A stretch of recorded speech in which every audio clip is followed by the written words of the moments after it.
Muy buenos días. En nombre de Dios y la Patria se inicia la sesión. Oye, y esto está pegado.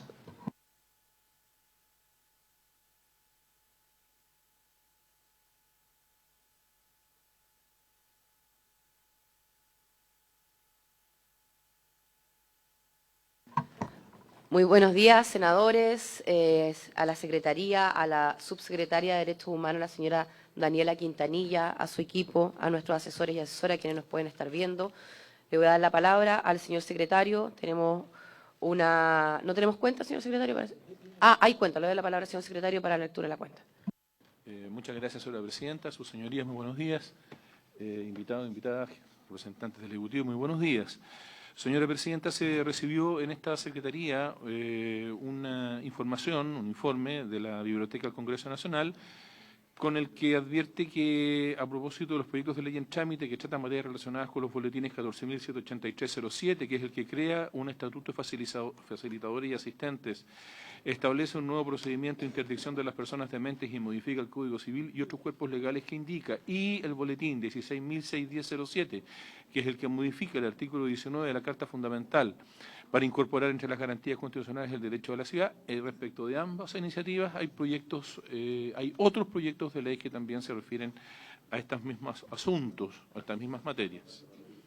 Eso, presidente. Sus señorías tienen a su disposición ese informe de la biblioteca.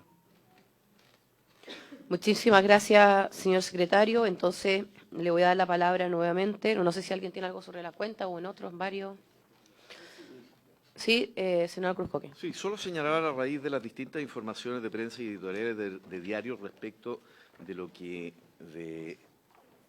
se ha denominado coloquial y arbitrariamente Ley Mordaza número 2. Y desinformadamente. Sí, hay una desinformación al respecto del proyecto enorme y señalar que aquí no solamente el proyecto se ha discutido con toda transparencia en esta sala, en 2 sesiones, ¿verdad?, sino que, y no sigilosamente, como señaló un editorial de diario, sino que además no debe contemplar, y si así lo contemplare, debe ser indicado en contrario, sanciones contra la prensa libre. Nosotros hemos hecho, y por lo menos, al menos yo me hago eco de quienes han compartido conmigo esta comisión, en el momento en que, por ejemplo, se trató de crear una comisión para la desinformación que tuvo un muy corto andar, felizmente, y que, a juicio mío, inhibía gravemente la prensa libre. Si aquí se trata de buscar inhibir la labor de la prensa, nosotros vamos a rechazar, y creo que hablar por la mayoría de mis colegas acá, vamos a rechazar cualquier intento de inhibir la prensa libre, de que este proyecto no comulgue con la ley de prensa que actualmente nosotros tenemos, y me parece que es absolutamente, que se ha pecado una enorme desinformación en la manera en que se ha transmitido este proyecto. Y yo creo que también invito a quienes nos están mirando y a quienes se dan el tiempo de mirar esta comisión y mirar a quienes hemos invitado, a los expertos que han concurrido, tanto a la Defensoría, a la Fiscalía, a los abogados penalistas, a quienes entienden que nosotros tenemos un problema hoy día con las filtraciones de los distintos casos, porque esto no es algo que nosotros hayamos inventado. Precisamente al Colegio de Periodistas, a los premios nacionales, a que concurran precisamente porque aquí se cursaron invitaciones y no todos vinieron. Entonces, señora presidenta, yo quiero aprovechar de hacer público este reclamo, porque me parece que acá no solamente se está obrando sobre un mono de paja, es decir, sobre elementos que no existen en el proyecto, en la práctica, y que si existiesen, porque está en discusión, serán indicados en contra, como se ha señalado en esta misma comisión, de por lo menos darse el tiempo de mirar en qué consiste la discusión y cuáles son las distintas posiciones que existen a este respecto.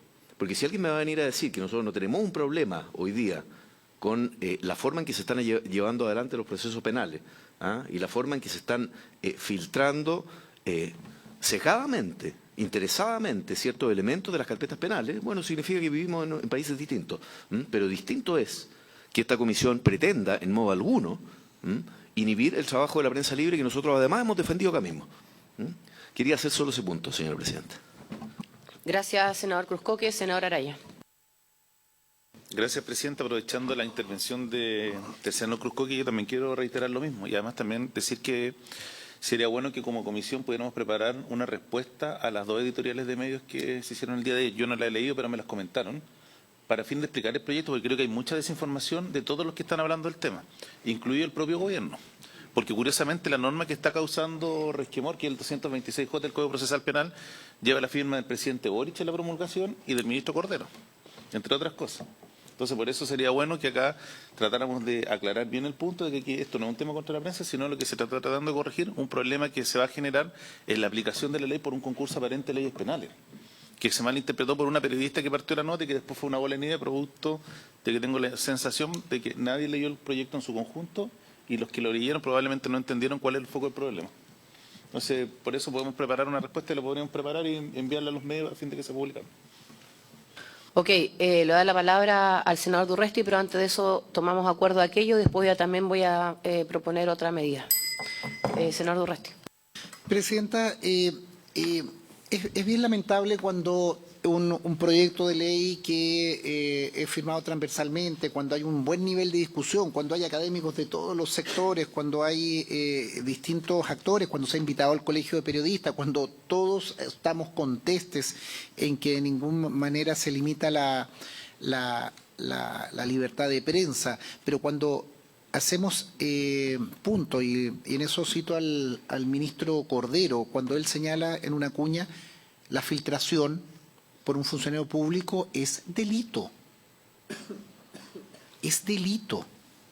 Es la misma situación que yo digo cuando acá nuestros secretarios, nosotros mismos, cuando estamos juramentados de guardar secreto y confidencia sobre temas que nos son sometidos a conocimiento en materia de seguridad, de inteligencia, las comisiones que nos toca asistir desde el punto de vista de la seguridad y el orden público, también de la defensa nacional, que tenemos que guardar secreto, y que en buena hora se hace. Si uno vulnera eso, eso es un delito. Eso es un delito. Entonces, yo creo que es muy equívoca la discusión de que en definitiva esto no ayuda a la investigación o la publicación. Yo creo que hay que situar la discusión, hay que leer el artículo y creo que se va instalando interesadamente y creo que de manera muy liviana una situación que nosotros no tenemos que caer en esa lógica. Yo creo que el proyecto es adecuado, permite con la consagración absoluta de la libertad de prensa, pero establecer elementos que son necesarios para los éxitos de la investigación. Las condenas, las investigaciones se hacen con el éxito de las investigaciones y en definitiva con la investigación formalizada por parte del Ministerio Público y las correspondientes condenas por los tribunales. Entonces, yo sugeriría dos cosas, porque claramente aquí hay una voluntad interesada de decir lo contrario. Primero, una buena respuesta detallada por parte de la comisión, redactarla con la argumentación pormenorizada. Y segundo, reiterar la invitación y tal vez hacer una sesión un poquito más extendida, que podríamos hacerla en la sala plenaria, con el ministro de Justicia, con la Fiscalía, con el Colegio de Periodistas, o sea, con un conjunto de actores o, digamos, quiénes son estos detractores, para poder explicarlo, porque yo insisto, creo que usted como presidente, y particularmente Pedro Araya como mocionante, que nos invitó a la exposición, podemos argumentar y si hay algún elemento que pudiera ocasionar una alteración de la libertad de prensa, creo que vamos a estar unánimemente contestes en suscribirla para efectos de que eso no ocurra. Pero yo creo que esta comisión siempre se ha caracterizado por la seriedad y porque transversalmente, independiente a veces de cómo votamos, pero nos anima el perfeccionar legislaciones. Entonces, no podemos caer en caricaturas, no podemos caer en esta situación y me permito sugerir esas dos cosas, Presidente. Reiterar la carta, que sea lo más detallada posible a los medios y una invitación en que hagamos un debate para sacar ese sesgo porque con ese sesgo terminas no discutiendo el problema de fondo que creo que a todos nos atañe. Y permítame solo terminar, no obstante lo que hayamos votado, que en el sistema político es lo mismo que nosotros hicimos en el sistema político.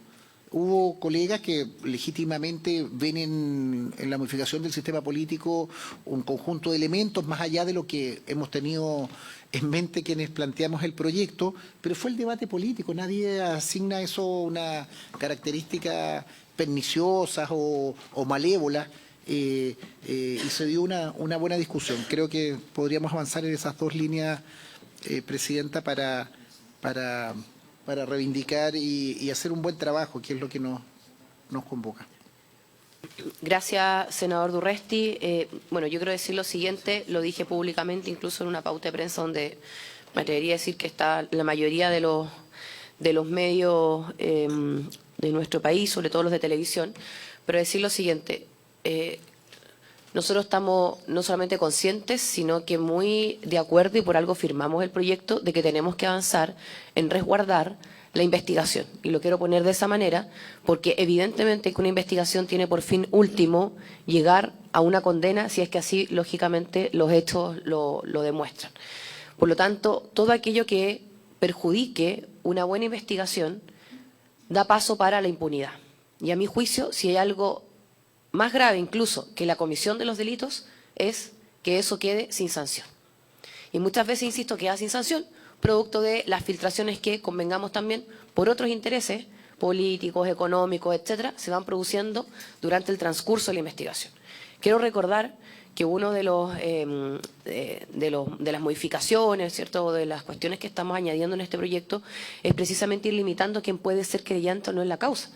Porque al final del día, mientras cualquiera pueda, y lo voy a decir así, acceder al expediente completo, cualquiera con distintos intereses, no con el que se investigue los hechos y se sancione si es que hay responsabilidad, puede empezar a filtrar con todo lo que eso, insisto, significa. Por lo tanto, nosotros vamos a seguir adelante con el proyecto, lo vamos a poner en tabla nuevamente de vuelta a la semana regional, que es la que viene, porque durante estas 3 sesiones de esta semana ya tenemos tabla fijada y así lo habíamos acordado incluso con anterioridad, pero me parece vital, primero, que a través de una carta no solamente respondamos las editoriales que salieron, sino que todos los medios de comunicación sepan al detalle, porque nos damos cuenta que muchos no han leído el proyecto, sepan al detalle qué significa el proyecto y que si no se avanza en esta línea, convengamos en algo, que es lo que hoy día tiene nuestra legislación, que de hecho para los propios periodistas es más perjudicial que lo que eventualmente podría tener si es que aprobamos esta ley del punto de vista de la sanción, en la participación de, como bien decía el senador Durresti, la filtración por parte de un funcionario público, donde no hay duda que eso ya es un delito. Bueno, pero dicho eso, no tengo ningún problema en que, puesto el proyecto en tabla nuevamente, y no tengo ninguna duda a su vez que el senador Araya, que es autor del proyecto, que nos invitó a firmarlo, lo puede hacer nuevamente, porque él presentó el proyecto y lo explicó, lo vuelvo a explicar, a propósito de la atención que hay sobre el proyecto ahora, y como decía el senador Durresti y el senador Cruzcoque, el Colegio de Periodistas se excusó, porque por supuesto los invitamos, reiteramos la invitación a propósito de todo lo que estaba pasando y hasta ahora al menos los que respondieron fueron los de la región metropolitana. Desconozco la orgánica, pero me imagino que es como la directiva regional dentro de todo el gremio. Y por supuesto que lo que esperamos es que participen, no solamente una comisión, que participen, estas comisiones son públicas, con mayor razón, si hay dudas o les gustaría obviamente poder entregar su opinión. Así que de vuelta a la regional lo vamos a hacer. Vamos a enviar esta carta a todos los medios, explicando el proyecto, adjuntando el proyecto incluso, y por supuesto también me gustaría que en este comunicado desde la Comisión de Constitución quede claro cuál es el escenario hoy día para la prensa y cuál podría ser si es que este proyecto en definitiva no se aprueba. Por eso sería demorarse un poco en la sí. y hacerla lo más descriptiva posible con... Sí. Eso, bueno, está diciendo el senador Durresti, la carta en definitiva lo más descriptiva posible, explicando el proyecto, a esta altura adjuntándolo también, e insisto, yo quiero agregar esto, donde tengamos claridad de cómo está la prensa hoy día y cómo eventualmente puede quedar después de este proyecto, dado que allí, a mi juicio, se ha lógicamente instalado el mayor manto de dudas cuando... yo soy de las que creo que hoy día está en una situación, si es que lo miramos desde el punto de vista de la prensa, más complejo del punto de vista de la libertad de expresión que y las sanciones que lo que podría ocurrir con la aprobación de este proyecto. Así que bueno, dicho eso, y sin ningún apuro en legislar, pero sí con la decisión de que vamos a legislar sobre el tema, porque lo que más nos mueve es precisamente resguardar las investigaciones del proceso penal. Quiero insistir en que lo vamos a seguir discutiendo de vuelta de la regional. Bueno, acordado eso y habiendo cada uno manifestado su opinión respecto a lo que ocurrió en los últimos días, le voy a dar la palabra al señor secretario para que nos enfoquemos en el primer proyecto que está en tabla sobre el análisis en general, porque está en primer trámite constitucional, del proyecto que crea un estatuto de facilitadores y asistentes que establece un nuevo procedimiento de interdicción de las personas dementes y que modifica el Código Civil y otros cuerpos legales. Señor secretario, a quienes tenemos invitados y a quienes dejamos para una nueva sesión también. Gracias. Muchas gracias, señora presidenta. Señora presidenta, corresponde, como usted ha indicado, dar inicio a la discusión en general del proyecto de ley que crea un estatuto de facilitadores y asistentes, establece un nuevo procedimiento de interdicción de las personas dementes y modifica el Código Civil y otros cuerpos legales que indica, asignado a boletín número 14.783-07, que cumple su primer trámite constitucional en esta corporación y que se originara en mensaje del expresidente de la República, señor Sebastián Piñera Echenique. Se dio cuenta de esta iniciativa en la Sala del Senado en sesión de 4 de enero de 2022, disponiéndose su estudio por la Comisión de Constitución, Legislación, Justicia y Reglamento y la de Hacienda, en su caso. Con arreglo a lo dispuesto en el artículo 36 del Reglamento de la Corporación, corresponde discutir este asunto solo en general en esta oportunidad. En síntesis, su objetivo es actualizar la regulación acerca de la capacidad jurídica de las personas con discapacidad y adecuar nuestra legislación a la Convención sobre los Derechos de las Personas con Discapacidad. La iniciativa busca cumplir este propósito mediante 4 artículos permanentes y 2 transitorios que, a título puramente descriptivo, contemplan un sistema de apoyo y salvaguardas para las personas con discapacidad mediante la regulación de un estatuto de las personas designadas como facilitadores de personas con discapacidad mental y de aquellas nombradas como asistentes de personas con discapacidad física o sensorial. Indica también quiénes pueden serlo y precisa, por último, las normas de conducta que regirán su actuar. Además, la iniciativa propone introducir diversas modificaciones en el libro 4 del Código de Procedimiento Civil destinadas a regular un nuevo procedimiento de interdicción de las personas dementes. Del mismo modo, incluye modificaciones al Código Civil, entre ellas la relativa al artículo 1447 para excluir de la categoría de incapaces absolutos a las personas sordas o sordomudas que no pueden darse a entender claramente. Adicionalmente, la normativa que se consulta define el concepto de demencia, disponiéndose al efecto que es demente la persona que padece de un trastorno de la razón debidamente diagnosticado que, conforme a la respectiva evaluación médica, presenta caracteres de severo y permanente tal que le impide tener el control de sus actos. Por último, el proyecto propone enmiendas a la ley número 18.600 que establece normas sobre deficientes mentales.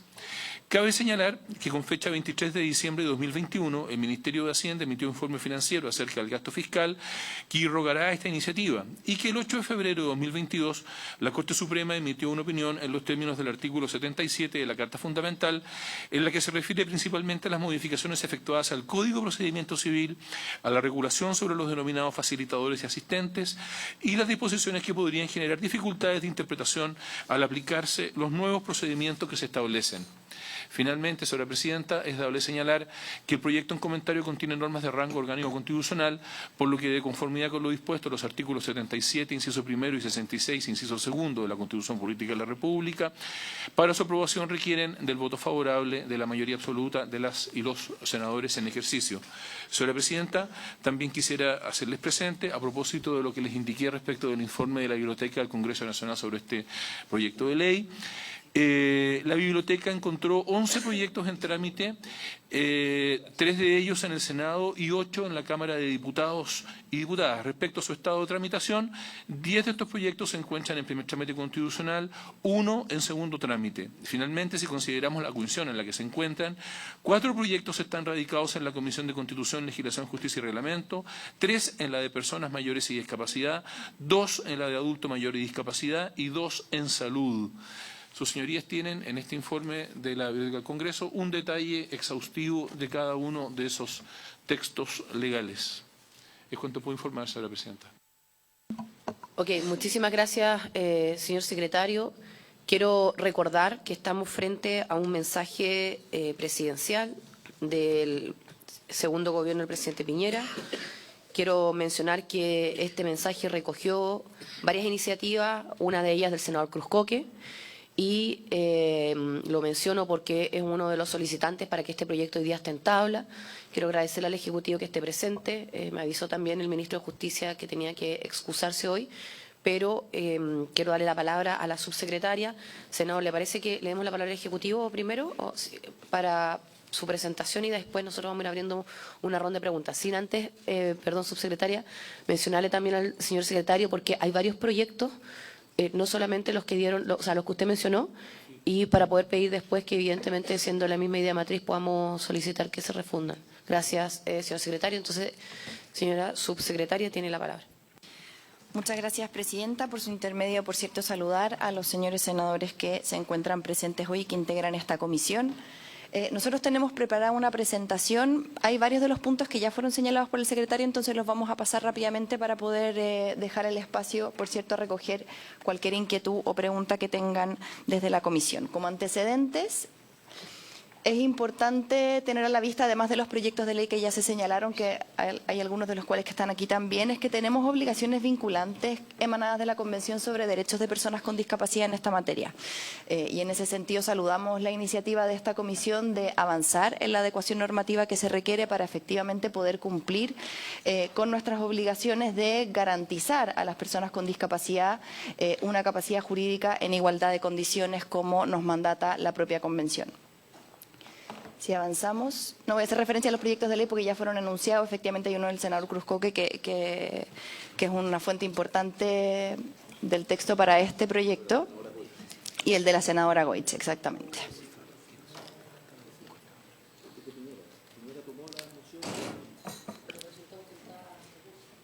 Claro, las trabajamos en el segundo gobierno del presidente Piñera. Digo trabajamos porque yo estaba en ese momento trabajando en el Ministerio de Justicia también, entonces fuimos parte de esa discusión y recogimos de los proyectos de ley que había ya presentados los elementos que era importante rescatar. Los principales ejes del proyecto se dividen, diría yo, en 4 puntos. Primero, las modificaciones efectivamente al Código Civil, donde se acota el concepto de demencia únicamente a los trastornos de la razón debidamente diagnosticados y que conforme a la respectiva evaluación médica presenten caracteres de severos y permanentes, eliminando entonces a los sordos o sordomudos que no puedan darse a entender claramente del catálogo de personas absolutamente incapaces, pasando entonces a la regla general de plena capacidad. En segundo lugar, el proyecto contempla la creación de procedimientos nuevos, un procedimiento de interdicción que se incorpora en el Código de Procedimiento Civil. Este es un procedimiento voluntario que se aplica únicamente a las personas diagnosticadas de demencia de acuerdo a la modificación del 1447 del Código Civil que ya señalamos. Es un procedimiento que se sustancia ante juzgados civiles y que se basa principalmente en la prueba pericial, que es la prueba médica que acredita el cumplimiento de las condiciones del nuevo concepto de demencia y que debe ser emanado por el Servicio Médico Legal. Contempla como legitimados activos para la presentación de la interdicción al cónyuge no separado judicialmente, de la persona cuya interdicción se solicita, a su conviviente civil, a las personas que lo tengan bajo su cuidado y que se encuentren inscritas en el Servicio Nacional de la Discapacidad y a los consanguíneos hasta el 4º grado y, por cierto, al defensor público. En este sentido, es importante señalar que lo que se consagra finalmente, tanto con las nuevas definiciones como con el nuevo procedimiento, es una distinción clara entre la demencia y la discapacidad mental, siendo la demencia la única base para la incapacidad absoluta. Y, por cierto, entonces se requieren de algunos requisitos y elementos específicos para ello. El procedimiento contempla además la designación obligatoria de un curador ad litem, de manera de proveer a la persona cuya interdicción se está sometiendo a conocimiento del tribunal de las garantías de debido proceso y de defensa que se requieren. Existe una legitimación amplia para deducir oposición, es decir, cualquier tercero con interés legítimo puede oponerse y en estos casos entonces el procedimiento deviene en un contencioso donde cada parte tendrá que someter a prueba sus determinados puntos que ponga conocimiento del tribunal. Se establece la posibilidad de objetar el informe del Servicio Médico Legal, que como decíamos es la única fuente para acreditar la demencia en el nuevo procedimiento. Esta objeción se puede presentar solo una vez y para esos efectos entonces se dicta por parte del tribunal la necesidad de realizar un nuevo informe pericial por un facultativo médico o una institución que esté acreditada en su idoneidad para realizar dicha evaluación. Se consagra la posibilidad de decretar una interdicción provisoria acotada solamente para la celebración de algún acto jurídico determinado y en cuyo caso se tiene que demostrar la urgencia o el perjuicio que tendría la demora en el procedimiento para poder acceder a esa interdicción provisoria, que en cualquier caso se tramita como incidente en cuerda separada. Y finalmente, el tribunal siempre, previa audiencia, tiene que determinar la procedencia de la solicitud de interdicción y en la sentencia se designa entonces a la persona un curador para la administración de sus bienes e intereses hacia el futuro. En tercer lugar, se crean las figuras de los facilitadores y los asistentes. La principal distinción en ambos casos son personas naturales o jurídicas que tienen que ser designadas judicialmente, tienen que rendir cuentas, tienen que tener una idoneidad adecuada y garantizada ante el tribunal. Y la distinción entre facilitador y asistente tiene que ver con el rol. El facilitador tiene el objeto de coadyuvarle a la persona en el resguardo de sus derechos y en la comprensión de todo acto jurídico que le involucre. Y el asistente, por su parte, tiene como objeto apoyar en la comunicación de la persona que tenga alguna discapacidad física o sensorial para poder comprender de manera fidedigna y garantizada las distintas instancias a través de las cuales se discuten sus intereses y, por cierto, que pueda transmitir fielmente su voluntad en la determinación de cualquier acto jurídico que celebre. El procedimiento de designación de facilitadores y asistentes es un procedimiento nuevo que se crea a propósito del proyecto de ley. Es un procedimiento principalmente voluntario que se sustancia ante los juzgados civiles. Solamente puede ser iniciado por la propia persona con discapacidad y no por tercero, es decir, es facultativo para la persona con discapacidad que considera requerir de algún facilitador o asistente poder solicitar ante el tribunal su designación. Por cierto, no proceden los casos en que haya sido declarada en interdicción, que en este nuevo escenario serían solamente las personas con demencia certificada. Las personas con discapacidad tienen que indicar en su propia solicitud de designación a la persona que consideran más idónea y que es la que quieren que se designe para facilitar o asistir en cada caso. Por cierto, la idoneidad de esta persona tiene que estar sometida a acreditación en el marco del procedimiento. Existe la posibilidad de que terceros puedan deducir oposición respecto a la idoneidad de la persona, más no respecto a la necesidad de determinarse tanto facilitador como asistente, porque como señalábamos, esta es una facultad privativa de la propia persona con discapacidad. También se pueden solicitar designaciones provisorias en los mismos casos para celebrar actos jurídicos específicos cuya demora genere un detrimento en los intereses de la persona con discapacidad que lo solicita. También tiene que haber una previa audiencia y con esto se determina la persona facilitadora o asistente, se determina el plazo por el cual cumplirá dichas funciones que no pueden, creo que aquí ya pasamos a la lámina siguiente, que no pueden exceder de 5 años. Tienen como obligaciones, por cierto, actuar de manera diligente, honesta, de buena fe y responden de culpa leve en el ejercicio de sus funciones y se genera cierto resguardo porque hay algunas inhabilitaciones para contratar entre la persona facilitadora o asistente y la persona con discapacidad a quien deben prestar este acompañamiento. Hay algunas reglas de ello más bien de carácter general de la imposibilidad de contratar, por cierto, con algunas excepciones que deben ser debidamente garantizadas ante el tribunal y deben rendir cuenta de manera periódica y tiene que iniciarse con un debido inventario de los bienes y patrimonio de ambas personas para garantizar que no hayan cruces de intereses. Finalmente, el proyecto genera modificaciones a la ley 18.600, como señalaba el secretario al inicio. Esta es una norma que, de hecho, se llama norma que establece normas sobre deficientes mentales. Evidentemente, ahí hay una adecuación normativa importante que hacer. En su nomenclatura se transforma en la ley que establece normas sobre personas con discapacidad mental.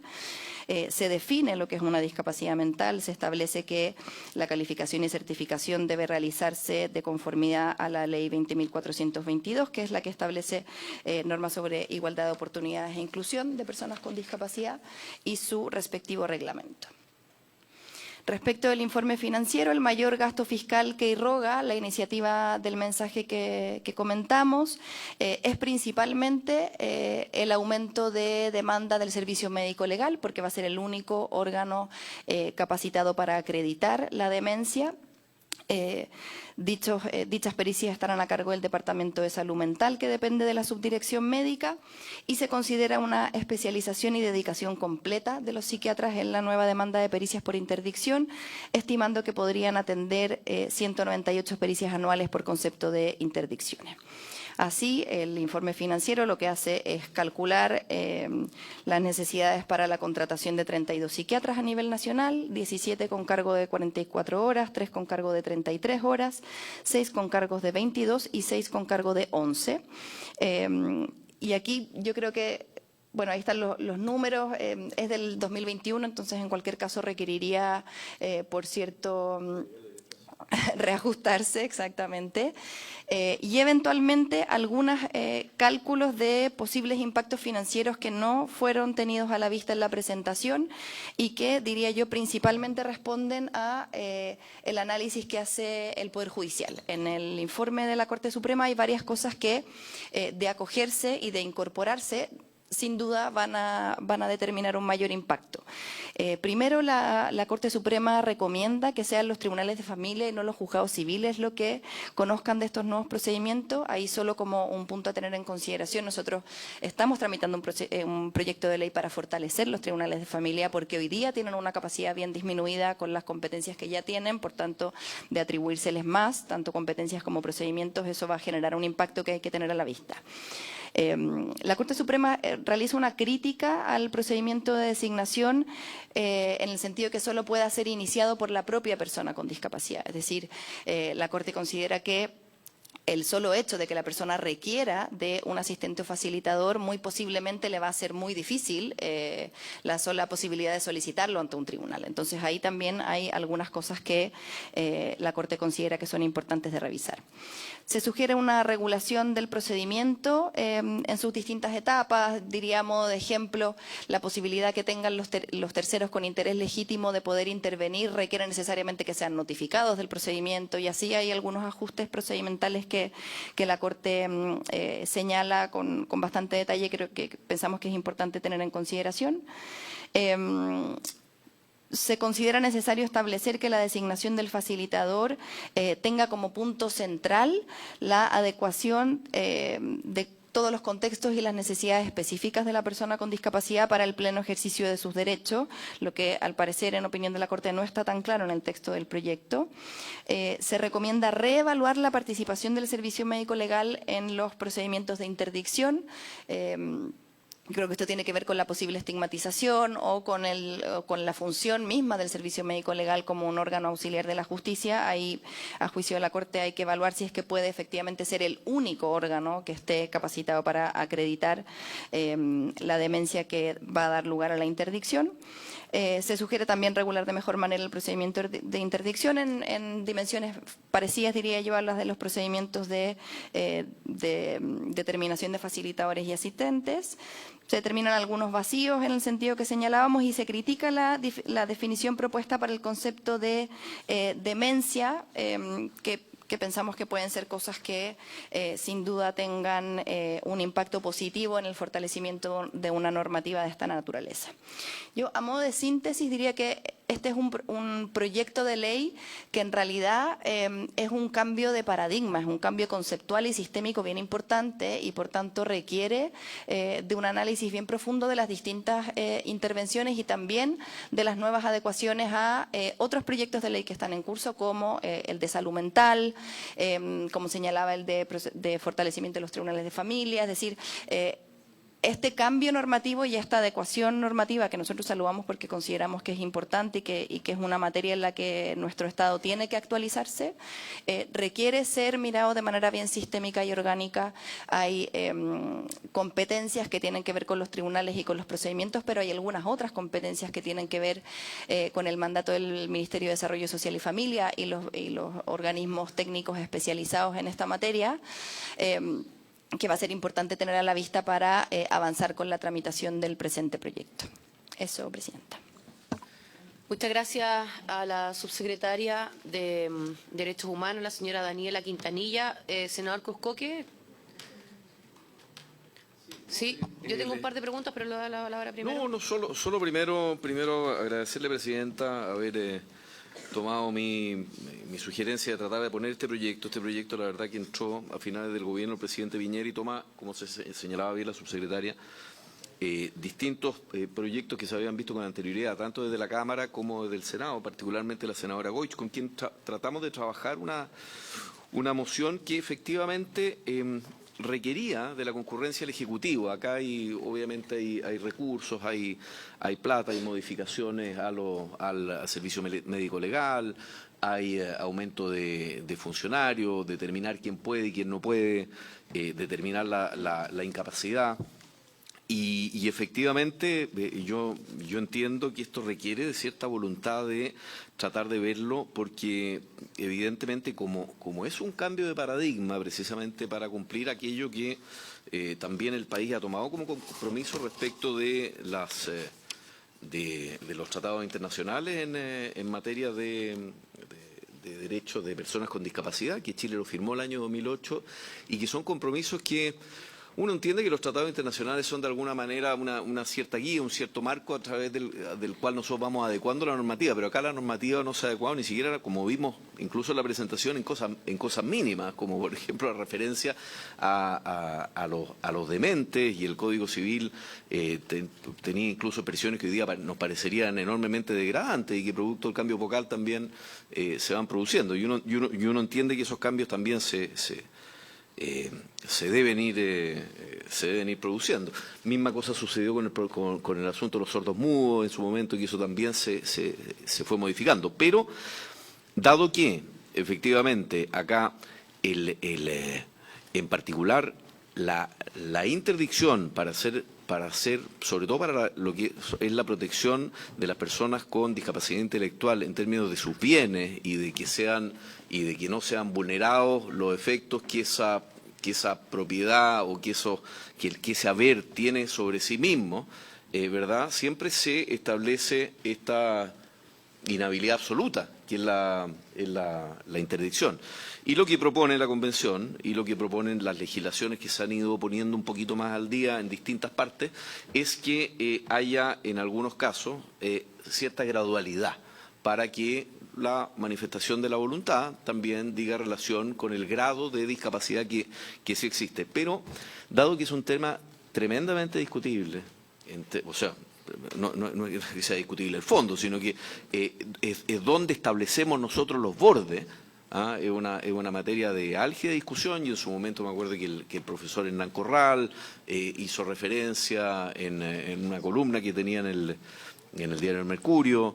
Esto tuvo también, como tiene efectos sobre el Código Penal, una discusión álgida entre abogados civilistas que se da porque hay razones contundentes precisamente para proteger a las personas con discapacidad intelectual, y también otras posiciones que señalan que la persona con discapacidad, que el paradigma debería ser el contrario, en vez de la discapacidad o la incapacidad jurídica absoluta, que sea la capacidad jurídica absoluta, y hay un término medio que hay que saber encontrar precisamente para que también se adapte a nuestra institucionalidad, se adapte a nuestros tribunales de familia, se adapte a las instituciones que eventualmente determinan qué es lo que es incapacidad o discapacidad, discapacidad intelectual, que no lo es, dónde está el rango, qué es lo que puede ser gradual y que no, ¿verdad? Está el servicio médico legal, están los tribunales de familia, está el COMPIN.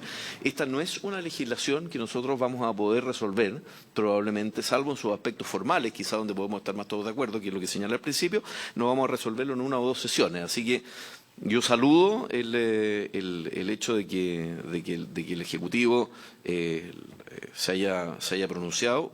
Esperaría, ojalá, y yo también me hago parte de alguna de las observaciones que hace la Corte Suprema en esta materia. Y espero que tengamos más sesiones para poder seguir tratándolo. Y ojalá que el Ejecutivo lo tome también, porque yo sé que esto además esta fue una moción bastante amplia, la presentamos incluso con la diputada Carmen Gers, con quien no puedo estar más en las antípodas de su pensamiento político, pero evidentemente me parece que esto es un problema de derechos de personas y de cómo nosotros los enfrentamos como sociedad, cambiando el paradigma estrictamente médico de un paradigma que también involucra un poquito más a la sociedad. Todos quienes hemos sido o somos o cuidadores o personas que tenemos relación con personas con discapacidad. Yo tengo una hija que tiene síndrome de Down, ¿verdad? Pero no es una situación que es poco corriente hoy día, cerca, y lo vemos en los informes del Senadi permanentemente, cerca de un 20 o un 30% de familias en Chile tiene personas con discapacidad o algún tipo de discapacidad, ya sea física o intelectual, cerca en la familia. Y en la medida que la medicina avanza, las tecnologías avanzan y la gente también va envejeciendo, también se va produciendo un deterioro cognitivo progresivo que tiene también ciertas implicancias jurídicas. Entonces, es un tema que yo creo que es largo de tratar y espero que le podamos dar la mayor cantidad de sesiones que podamos y ojalá el gobierno del presidente Boric, a quien yo sé, porque lo he conversado también con él personalmente, que le interesan mucho estos temas, se empeñe en que lo saquemos adelante, ojalá antes del final de su mandato. Muchas gracias, presidenta. Muchas gracias, senador Cruzcoque. A propósito del segundo proyecto que tenemos para la tabla de hoy, quiero darle la bienvenida al ministro Carlos Montes, ministro de Vivienda y Urbanismo. Vamos a terminar con este proyecto. Quiero decir lo siguiente. Agradezco a la subsecretaria la presentación porque el objetivo de ponerlo hoy día en tabla y vamos a continuar con la discusión de este proyecto hasta que ojalá lo podamos votar. Así que, así como hablé con el ministro de Justicia, voy a hablar también con la ministra de Desarrollo Social, porque aquí hay dos miradas del Ejecutivo y me parece vital que avancemos en la línea de apoyar y salvaguardar, lo quiero decir de esa manera, el ejercicio de la capacidad jurídica de las personas con discapacidad, que está consagrada en esta convención, pero que lo que no puede ocurrir es que con el mejor de los ánimos terminemos perjudicando, no solo por propósito de la tradición civilista, sino que terminemos perjudicando la modificación, por ejemplo, si avanzamos en aquello del Código Civil, a propósito evidentemente de lo relativo a las capacidades, a quienes hoy día así como está la cosa, digámoslo de esa manera, claro, tienen, voy a decirlo, resguardada su independencia, ¿cierto? Pero también tienen resguardados sus derechos y si avanzamos en independencia, lo que no puede ocurrir es que estos terminen siendo expuestos, quiero decirlo de esa manera. Entonces, vamos a seguir discutiendo el proyecto, pero en una próxima sesión con la mirada del Ministerio de Desarrollo Social. Por supuesto, también hay personas de la sociedad civil que han estado contactándose también para ser escuchados. Me encantaría, por ejemplo, que, dado que al menos este mensaje recogió estas dos mociones, ¿verdad?, de la ex senadora Goit y el hoy senador Cruzcoque, a lo mejor ella misma también podría venir a contar qué tuvo a la vista en ese momento, pero me parece vital que, como bien decía el senador Cruzcoque, los bordes en esto sean con la mayor observancia, porque con un buen propósito, incluso con el ánimo de actualizar nuestra norma, lo que no puede ocurrir es que personas que con mayor razón necesitan un buen resguardo normativo terminen después, ya sea por el propio procedimiento para la interdicción o, por ejemplo, efectivamente el iniciar un trámite ellos mismos para que se les designe a alguien con las dificultades que pueden haber. ¿Serán solo por ley que harán solamente ellos o podrá ser ya otra persona, otro tercero que vea algún interés de que sea representado, ¿cierto? Algún facilitador. Entonces, Me quedo también con los tribunales de familia. Yo creo que concuerdo con esa observación de la Corte, porque creo que al final del día son ellos, no tenemos cosas, por algo tenemos tribunales especiales, ¿no? Para que vayan viendo todas estas cuestiones, y lo que no puede ocurrir es que terminemos tirando otros temas a la judicatura ordinaria porque faltan recursos en familia. O sea, yo prefiero inyectarle los recursos que eventualmente sean necesarios en el tribunal de familia, en los tribunales de familia, con tal de que sean ellos los especializados los que sigan revisando y conociendo de estos temas. Bueno, pero insisto, dicho eso, vamos a continuar una próxima sesión con este proyecto, nos lo vamos a sacar de la tabla y con el Ministerio de Desarrollo Social y obviamente con la sociedad civil organizada que ya nos ha hecho ver la necesidad o la importancia de venir a exponer sobre el proyecto. Bueno, nuevamente ofrezco la palabra sobre este proyecto. Perfecto, entonces le damos las gracias a la subsecretaria de Derechos Humanos por habernos acompañado en la discusión de este primer proyecto y le voy a dar la palabra al señor secretario para que nos pueda dar lectura de esa relación que ha preparado la Secretaría sobre el segundo tema en tabla. Muchas gracias, señora subsecretaria. Muchas gracias, presidente. Sus señorías, señor ministro, corresponde ocuparse ahora del proyecto de reforma constitucional que modifica el artículo 19 de la Carta Fundamental para incorporar entre las garantías constitucionales el derecho a la ciudad, signado a boletín número 16.610-07, que cumple su primer trámite constitucional en esta corporación y que se iniciara en moción de los senadores señor Durresti, señoras Núñez y Pascual y señores Durana y Lagos. Se dio cuenta de este asunto en la Sala del Senado en sesión de 24 de enero de 2024, disponiéndose su estudio por la Comisión de Constitución, Legislación, Justicia y Reglamento. En síntesis, el objeto de esta iniciativa es incluir el derecho a la ciudad como un nuevo derecho fundamental dentro del catálogo de derechos y deberes constitucionales consagrados en el artículo 19, capítulo 3 de la Carta Fundamental, en consideración a la importancia que este derecho supone para la satisfacción de otros derechos humanos fundamentales. En tal sentido, sus autores, al fundar este proyecto, destacan que, según lo sostuviera el sociólogo francés Henri Lefebvre, este derecho debe entenderse como una alternativa a la enajenación y a la despolitización que el urbanismo promovido en general por los estados modernos habrían producido en la sociedad, reflejado en asentamientos precarios de habitabilidad. Así, agregan, el derecho a la ciudad puede ser planteado como una reivindicación de lo urbano y asumirse como un marco de comprensión para el estudio de los problemas socioespaciales y ambientales, a fin de conseguir la mayor injerencia en la definición de las políticas urbanas por quienes habitan y participan de la ciudad. Se trata, entonces, arguyen, de democratizar lo urbano, de democratizar el acceso a la ciudad y a todo lo que en ella se ofrece para encontrarse humanamente y participar de las decisiones por un futuro común. La iniciativa busca cumplir su propósito mediante un artículo único que intercala un nuevo numeral 26º en el artículo 19 de la Constitución Política de la República para asegurar a todas las personas el derecho a la ciudad como un derecho colectivo orientado al bien común que se basa en el ejercicio pleno de los derechos humanos en el territorio y en su participación y gestión democrática.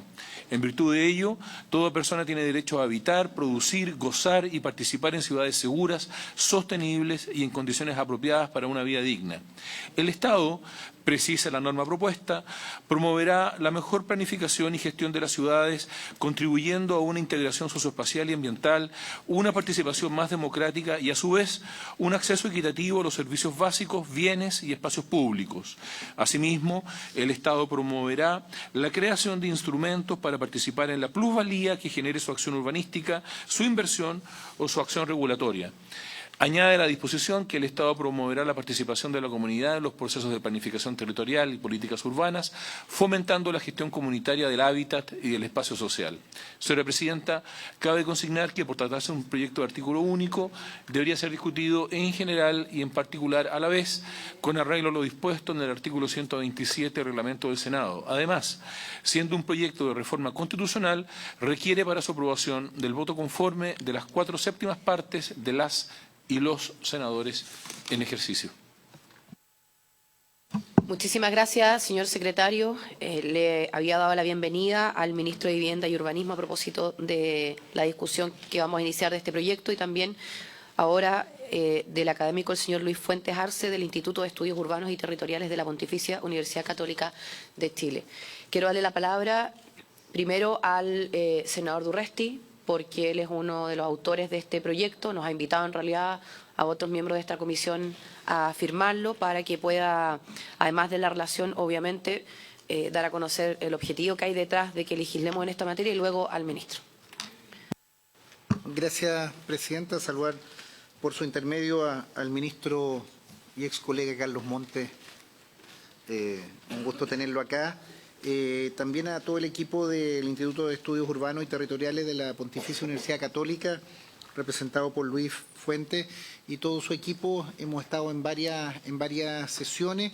Agradecer y también, Presidenta, usted que es autor también de este proyecto, nosotros hemos hecho por lo menos 3 o 4 seminarios en que lo hemos vinculado Derecho a la Ciudad y Transporte, con el ministro de Transporte y Telecomunicaciones, Derecho a la Ciudad y Vivienda, donde estuvo el ministro Montes, la senadora Pascual también estuvo ahí, que era integrante. Ahí estuvo la Presidenta también hace un par de semanas o como un mes, Derecho a la Ciudad y Seguridad, donde estuvo el ministro Cordero, y también Derecho a la Ciudad y Medio Ambiente con la ministra Maysa Roja.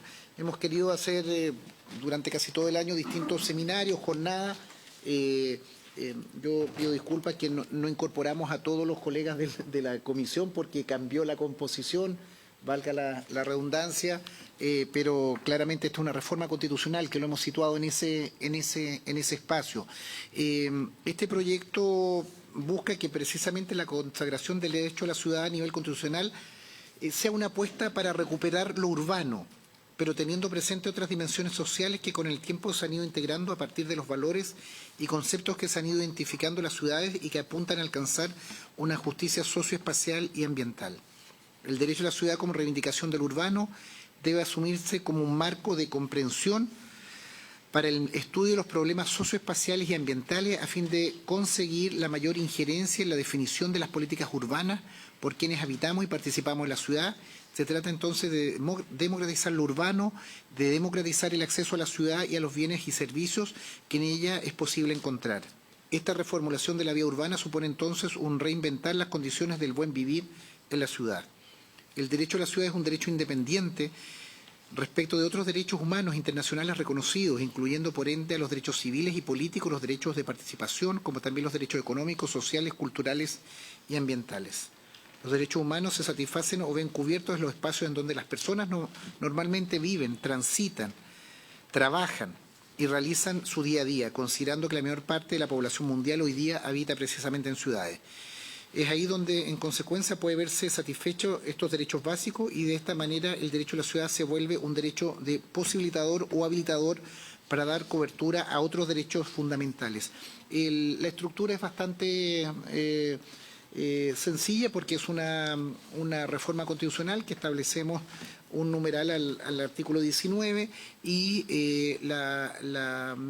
hemos hecho una minuta. También agradecer que la biblioteca nos entregó un documento del derecho a la ciudad y yo quiero ahí consagrar principalmente modelos que uno quisiera referenciar. El modelo francés, en página 19, también en España, en algunos con consagración constitucional o no con consagración constitucional, pero en definitiva ejemplos en la legislación internacional. Yo quedo hasta acá. Agradecer que el Ministerio de Vivienda esté involucrado con el ministro y ex colega senador Carlos Montes, porque creo que la complejidad de la ciudad, el debate sobre la ciudad no tiene que ser solo con espacios de urbanismo, sino con un derecho fundamental que nos posibilite que tenga una relación distinta con la administración, con los ciudadanos, teniendo en consideración hoy día además que, no sé si me equivoco, ministro, más del 70%, si es que y creciendo, estamos viviendo en ciudades, el 90%. O sea, me quedo corto y es un espacio donde no solo vivimos, sino desarrollamos, morimos, jubilamos. Entonces, creo que es bueno ese debate y también agradezco mucho a la academia porque en este trabajo legislativo donde nosotros tenemos experiencia por nuestra formación o por nuestra trayectoria, no tenemos todos los elementos desde el punto de vista del urbanismo, de los estudios territoriales, de la complejidad de la maraña urbana y ahí el mundo académico, particularmente en este caso la Universidad Católica y su centro, el CDU, nos ha ayudado mucho en la vinculación. Eso a disposición los documentos y nosotros elaboramos una minuta propia también con nuestro equipo legislativo, que también en algún momento pretendo compartirla. Y por último, también un elemento que tuvimos nosotros también a la vista, se publicó una reflexión que se hizo con el Senado, con el Parlamento, un Congreso Ciudadano con varias organizaciones y que está publicado en esta publicación, valga la redundancia. Académicos y organizaciones sociales y empresariales interpelan a la política para efecto de qué ciudad queremos, qué tipo de ciudad, que también está a disposición. Eso, muchas gracias, señora. Muchas gracias, senador Durresti. Ministro Carlos Montes. Gracias, presidenta. Yo en primer lugar quiero agradecer la invitación. La verdad que llego acá principalmente conociendo la moción de reforma, sin conocer el debate que ha habido, ni los informes que tiene, ni nada. O sea, más bien trato de entrar algo al diálogo, pero quizá en otra ocasión entrar más en profundidad, ¿no? Globalmente, compartir la idea de reforma constitucional aquí planteada, o sea, de agregar al artículo 19, un numeral que establece el derecho a la ciudad. Y esto, por cierto, ligaba mucho de los numerales, particularmente el derecho de propiedad. O sea, hay un conjunto de otros numerales que están directamente imbricados. Y esto especialmente por el debate sobre la ciudad, porque en la historia chilena el debate de la ciudad es muy poco frecuente. Son un grupo de académicos, ciertos circuitos sociales que viven cierta experiencia, pero no hay un debate comparado con otros países. Nosotros tenemos una relación con este debate. Incluso en la Constitución no se nombra la ciudad, en la Constitución actualmente vigente. Algo ocurre en nuestra historia del pensamiento cultural que el tema ciudad cuesta que agarre la convocatoria que se requiere. Yo me referiré a tres temas. Primero, que las ciudades no son un hecho natural. Segundo, algo sobre la realidad de las ciudades, y en tercer lugar la importancia de fortalecer el derecho constitucional a la ciudad junto, por cierto, al derecho a la vivienda. Sabemos que las ciudades no son un hecho natural. O sea, a Pedro Valdivia se le ocurrió poner Santiago al lado de la cordillera y un río. Lo natural condicionó su desarrollo futuro, pero no la creó, no la configuró, no le dio la personalidad completa, pero sí algo. También cuando se construyen ciudades a la orilla del mar. Pero las ciudades las hace la historia, y son los seres humanos, son los grupos sociales, son con sus proyectos, intereses, conflictos y acuerdos. Esos van configurando las ciudades. Y esto en el marco de los procesos generales de la sociedad, o sea, tanto la historia de una sociedad, la situación internacional que se vive, el tipo de debate que hay sobre estos temas a nivel internacional, la situación económica, cultural y política. O sea, todo este proceso va produciendo las ciudades, sus características, su rumbo. Y es importante para una mirada así global que los actores centrales de la construcción de la ciudad real son el Estado, el mercado y la ciudadanía. Estos tres componentes están siempre en distintos momentos de la historia imbricados, de distintas maneras, pero están. Entendiendo por Estado el conjunto de instituciones para construir la vida en común, el mercado, conjunto de actividades y actores económicos, en particular la inmobiliaria, las oficinas profesionales y los dueños de suelo. Y ciudadanía, el conjunto de interacciones individuales y colectivas de las personas y grupos sociales, con periodos de la historia de una fuerte participación y otros. Hay distintos momentos, desde que nace la ley de juntas de vecinos, de periodos de toma, periodos de influencia política distinta, en fin. La articulación de estos tres actores va determinando las características, dinamismo y rumbo de la construcción de la ciudad. Ninguno de estos tres actores puede actuar sin los otros. Están de distintas maneras, pueden estar subsumidos, pero están presentes de una u otra manera los tres. Eso es lo primero. Sobre la realidad de las ciudades. Chile tiene muchas ciudades que son muy distintas unas de otras. Una diversidad de ciudades, no puede hablar de una ciudad. Y eso es el gran problema de pensar las ciudades que son diversas y cuesta comprenderlas en sus características propias. Pero desde el 90 especialmente, Chile ha vivido una etapa muy singular de su historia. El PIB per cápita pasó de $5.000 a $30.000 per cápita. O sea, es un cambio radical, más que 6 veces lo que había acumulado en la historia previa. Aumentan los bienes y servicios disponibles, las ciudades cambian fuertemente, porque aumenta mucho el parque de vivienda, se habla hasta de un 50% que aumenta el parque de vivienda. aumenta el equipamiento de las viviendas interiormente son distintas, tienen refrigerador, teléfono, en fin, un conjunto de elementos que no tenían. Agua caliente, por ejemplo, ese es un tema que se explica en un periodo de la historia, no había previamente. Y se hace una inmensa inversión pública y privada. Pocas veces, si es que uno puede comparar con algún periodo de la historia, se ha hecho tanta inversión como en este periodo. O sea, uno puede decir privado, por ejemplo, los malls o las arterias urbanas, o sea, son distintos elementos que van incorporándose a la ciudad. Un sistema de transporte y comunicación, o sea, yo recuerdo que en la Florida del año 90 había alrededor de 100 teléfonos. Hoy día hay más de 150.000 teléfonos, por hacer comparaciones del tipo de equipamiento de las ciudades. ¿Para qué hablar de los autos? En fin. La vialidad también ha tenido cambios muy significativos, las carreteras urbanas y pavimento participativo más en lo micro. ¿Para qué hablar de los servicios públicos? O sea, la cantidad de escuelas y con todos los problemas que hay. Bueno, y todos los servicios productivos o sea, las ciudades de distinta manera, en distinto alcance, han tenido un fuerte cambio. Hace poco en el ministerio, estando don Pablo Contrucci dirigiendo un seminario, un señor inglés dijo que cambiar las ciudades se demoraba 800 años. Todos quedaron medio pálidos, pero parece que se refería a cosas muy esenciales. No, pero lo decía en el sentido que los movimientos profundos de las ciudades no las configuran. Los movimientos profundos son mucho más graduales, mucho más lentos.